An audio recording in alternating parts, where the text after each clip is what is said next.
Uh, Honorable CS, the Deputy Governor acting in the stead of the Governor, the area MPs present, members of County Assembly, Office of the County Commissioner, and all the other stakeholders present. Good morning. My very impressive names, Honorable CS, are Ian Mwita Matiko. I serve as the Secretary General, Kenya Methodist University, and the County Coordinator, Jukwala Somi Meru County, and I am a certified peace mediator. So, Honorable PS, as we sit here to discuss the 2026-2027 budget cycle, I find myself inevitably thinking of the budget that we did last year. And I am not here to criticize any budget, but I am here to learn from it. So from last year, budgets, after all, are not just mere numbers on the paper, but lived realities for some students like me and the rest who are represented here. Honorable CS, in the 2025-2026 budget, we were promised timeliness, effectiveness, and responsiveness in student finances, especially HELB disbursement. Yet many of us experienced delays that disrupted our studies, our mental health, and our basic survival. So, Honorable CS, I'm a very interesting person that you'd want to listen to. I have 3 minutes to poke 6 holes into the budget that is coming this year. So my first question is, Honorable CS, how does the 2026-2027 budget structurally correct the delays that we witnessed in the previous years?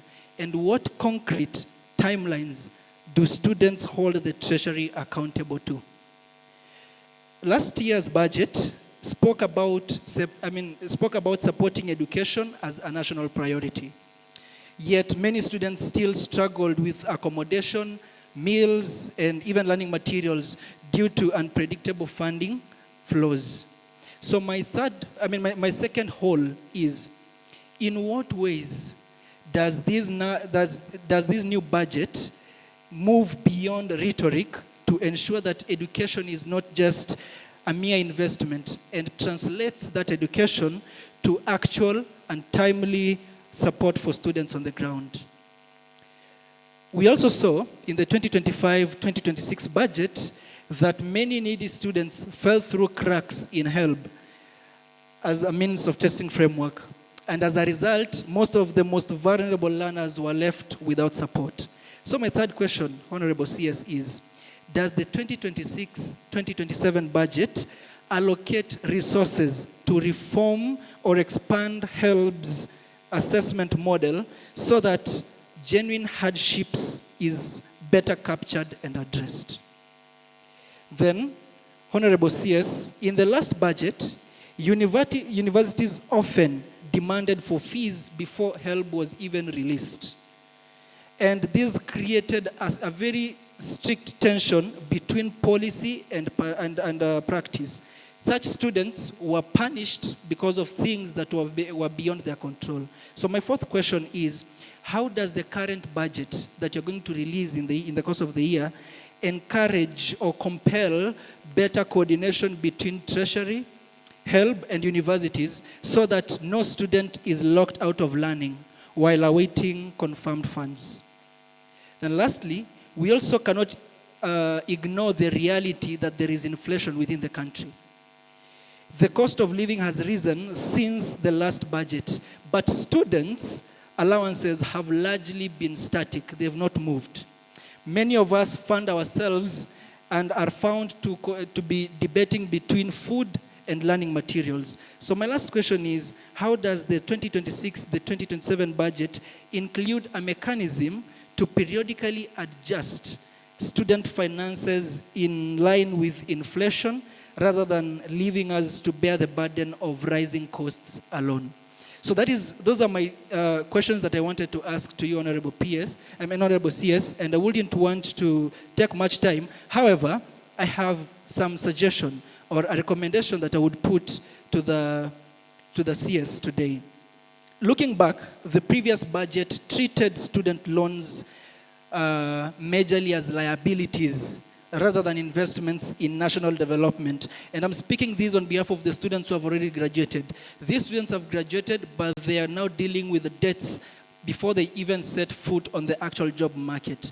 So is there a mechanism to make sure that these students, after they have immediately graduated, they are not begun to be penalized on help?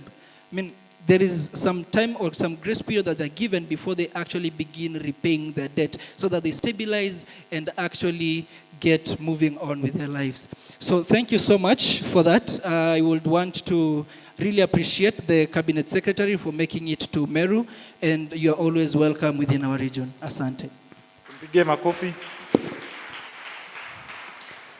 Thank you, Bwana Ian. Next, I will introduce his partner, that is Mary Mukiri. Let's clap for Mary as she comes.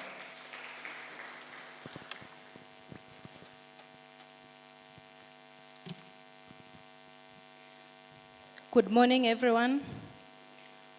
All protocols observed. My name is Meru Mukiri, Deputy President, hapa Meru National Polytechnic.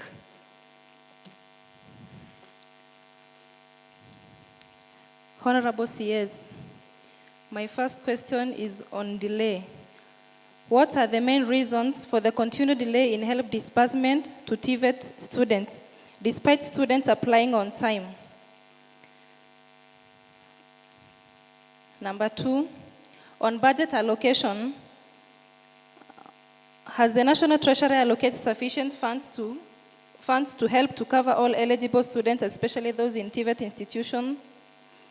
To elaborate your part here on that question of delayment of disbursement, CS, like here in Meru National Polytechnic, I think half of the school hawajakuwa registered kwa system kwa sababu ya school fees. Na hiyo pesa, unapaswa kulipa the assessment fee ni separate na the school fees. Those are two different things. The other thing is about increment of help. Zile pesa wanafunzi comrades wanapata ni kidogo sana. For example, unaona mwanafunzi ameinvoicewa fee ya 80,000. Assessment fee pia iko hapo. Unaona ile pesa inakuja, tuseme ni 80,000, 26,000 ya tuition fee. So utarudi bado kwa mzazi atafute 54,000. It's a challenge. And now hata wanafunzi wengi sasa tuko na shida hapa shule. Wana depression karibu kushika wanafunzi kwa sababu ya pesa. They are missing classes.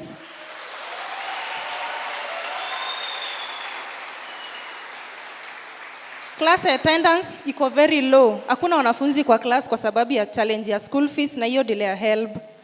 We plead you kindly, tafadhali shughulikia comrades. Hata kukula imekuwa ni challenge hapa shule, hata huko nje. The other question is about on future prevention.